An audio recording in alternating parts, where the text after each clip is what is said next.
What is going on, guys and gals? Brooklyn Bound the Raid Scientist here, and today we're going to rank the best exotic weapons in PVE for Destiny 2. Season of the Haunted is winding down, and there really isn't a whole lot of new content. So I figured I'd break down the currently best exotic weapons for PVE purposes. Note that this video is coming out after the Destiny Update 4.1.5, where we did see some tuning to Lorenz Driver, Galahorn, Last Word, and a few other weapons.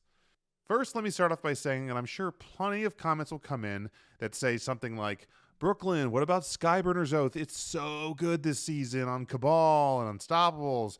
Brooklyn, you left off my favorite weapon, Telesto, and so on. Unfortunately, I can't agree with everyone. So ultimately, my list is, in fact, my opinion on the top options for the all-around PvE endgame content. Things like raids, Grandmaster Nightfalls, dungeons, and the like. There are plenty of weapons that aren't on my list that I still use on occasion in specific scenarios. But these are best overall ones to aim for if you're new to the game or still getting a feel for which are the best in PvE. So let's jump right into it. Alright, so we're going to use this tier maker to kind of just pick out the exotics. I'm not going to do a full tier list of every single exotic here, but I just want to use this to kind of rank order the best PvE weapons, because that's the whole purpose of this video. Alright, so I'm just going to go through the order here. These are going to be in no particular order. I'm going to pick them and rank them, and then we may move them around a little bit. So, looking here, Anarchy. I'm still going to put Anarchy in the... We'll put it for B for now. A season ago, this is probably going to be S tier. I probably never took this weapon off, but they did nerf it a little bit in regards to the damage it does to bosses, but it's still an all-around really, really good weapon. It came from the Scourge of the Past raid. Now you have to get it from the kiosk, but Anarchy is great because you can damage over time with arc damage. What else do we have in the top row? Izanagi's Burden. I'm going to put that up in S tier for now. Izanagi's Burden is one of the best DPS weapons in the game still. You can... With the Catalyst, you get increased damage, and remember, this weapon, you can combine 4 sniper shots into 1 shot and do a very large amount of damage. Leviathan's Breath. We're going to put this here for now. Leviathan's Breath just got an update so that it has intrinsic unstoppable now, so it gives it a lot more viability in PvE, and it's still not really the best DPS weapon, but in things like Master Dungeon or Master Raids where there are unstoppable champions, it's a very good option. Arbalest. Arbalest is top tier, and if not one of the best weapons in the entire game right now. It has intrinsic anti-barrier, so any weapon that you would normally have to have anti-barrier on a legendary, this has it built right in. In addition, it can pop the shields on any shielded enemy. So Solar, Void, Arc, it doesn't matter. It can pop the shields, and it is a primary linear fusion rifle. One of the best in the game. If you don't have it, get it. Divinity, still top tier. Comes from the Garden of Salvation raid via quest. It's pretty much required for any boss DPS phase or melt, as you can see. It increases the hitbox and gives a debuff to weapon damage. 1,000 Voices... 1,000 Voices really isn't that good anymore now that it doesn't have we don't have the particle deconstruction. What else do we have? Let's pick out a few other things. Ariana's Vow. I'm gonna put Ariana's Vow in the B tier as well. Arbalest is kind of taken over as the exotic of choice for anti-barrier just because it has more range. It can pop shields. But Ariana's Vow does have some viability. It can kill Bellkeepers in the dungeon. It can just shoot through Phalanx shields. It's a pretty good option. Risk Runner. We'll put Risk Runner here as well. I think Risk Runner is probably one of the best, if not the best, primary exotic weapons in the game. It can chain arc kills. It gives you a shield. And while I don't typically like to run primary weapons as exotics because the special and the heavy can give you so much better viability, Risk Runner is just really that good. So, and then this season we did see a buff to PvE damage on minor enemies from exotics, so this does even better damage. Sleeper Simulant, I'm going to put down with 1,000 Voices right now. It did get a little bit of a nerf. It's still a very good linear fusion rifle, but there are some legendaries in the game right now that are a little bit better than it. Sunshot. Sunshot I put up there with Risk Runner as far as ad clearing exotic primary weapon. It goes in your special slot, but I call it a primary weapon because it's a hand cannon. Solar explosive damage, if you have the catalyst and completed the catalyst, makes it even better. So if you're going for solar kills over the arc with the Risk Runner, I think Sunshot is probably one of the best options. Tractor Cannon, I got to put Tractor Cannon up in S tier. I think it's a flat 35%. This increases all incoming damage to a target. Great to run if you're on a Titan or if you're doing the dungeon or even raids. Don't leave home without Tractor Cannon. What else do we have on this list? Xenophage. Xenophage I'm going to put in the A tier. Xenophage got unnerfed, so they nerfed the rate of fire, which nerfed the damage, and then they fixed it. So now it's back up to its original damage, especially if you're on a Hunter or a Titan with Actium War Rig. This can do a massive amounts of damage to bosses because you don't really have to reload.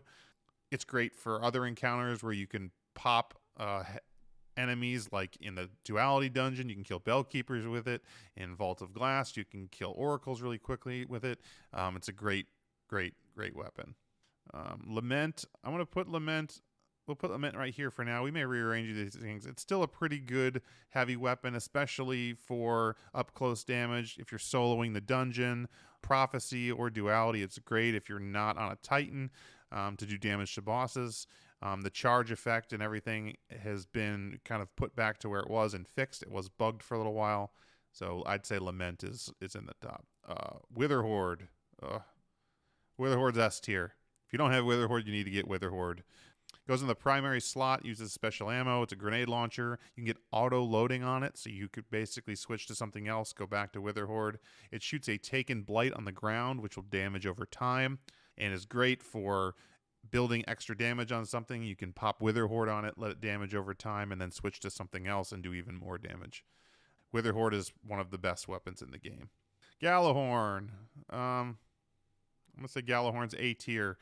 We did see with the latest update that Galahorn's primary rocket no longer has proximity detonation, but the Wolfpack rounds only have been nerfed in PvP.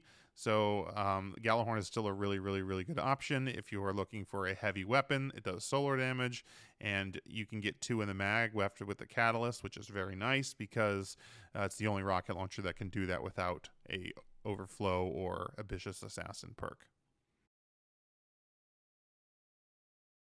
Osteostream. Osteostream, in my opinion, is probably the best exotic, what I call primary weapon. It can get overflow. You can get like 90 to 100 rounds in the mag. It just keeps firing. It spreads poison damage to other enemies. It's an SMG, which a lot of times will get either overload or some type of champion mod. So definitely don't sleep on Osteostream. This came out from the Witch Queen. Outbreak Perfected. Outbreak Perfected is still a pretty good weapon in my opinion. It's up there with Sunshot, Risk Runner, and Osteostream as a primary weapon that can do really good damage, especially against fallen enemies. The nanites can do extra kind of damage as well if you're focusing on a single target. And it's a great weapon to equip in a pinch if you need some extra damage. When Vow of the Disciple came out, a lot of people were using Outbreak when they were running out of special and heavy ammo to do extra damage to bosses like Caretaker and such. Trinity Ghoul. Trinity Ghoul is a bow. I'm not big on bows personally, but if you get the catalyst specifically, which allows you to chain arc damage, Trinity Ghoul is a very good weapon for clearing ads. I'd still probably want to use Risk Runner instead of Trinity Ghoul, just because of the shield that Risk Runner gives you. But if you're in a situation where an SMG is a little bit less viable and you need some more range, like with using a bow, or if you want something, remember bows can have champion mods sometimes as well, I'd go with the Trinity Ghoul. And then finally, Dead Messenger. Dead Messenger, I think, is a pretty good option because I really love its ability to change elements. So it's great in match game type of moments where you can change from solar to void to arc. You just hold the reload button, it'll swap. It'll spread I'm big on wave frame grenade launchers to begin with, and this one will spray in 3 directions versus just 1, which you're used to with things like Forbearance. But still not top tier, but it's still a really good exotic. All right, so I think this is probably my list. Again, I want to do the best weapons, the most used, the ones I would frequently go to, weapons that I use on a regular basis in endgame PvE. I'm not necessarily ranking these S, A, B, C. I guess I'm just kind of rank ordering them as far as I feel like the best options. There's some other weapons down here, as I said earlier, that are really good that might show some viability in places like Grandmasters. Like I said earlier, Skyburner's Oath has it unstoppable now. It's great against Cabal, but that's really about it. You know, Telesto comes around where it has these things that make it almost broken in PvE or PvP, and you can do really crazy things with it, but for the most part, it's really not that great of a weapon.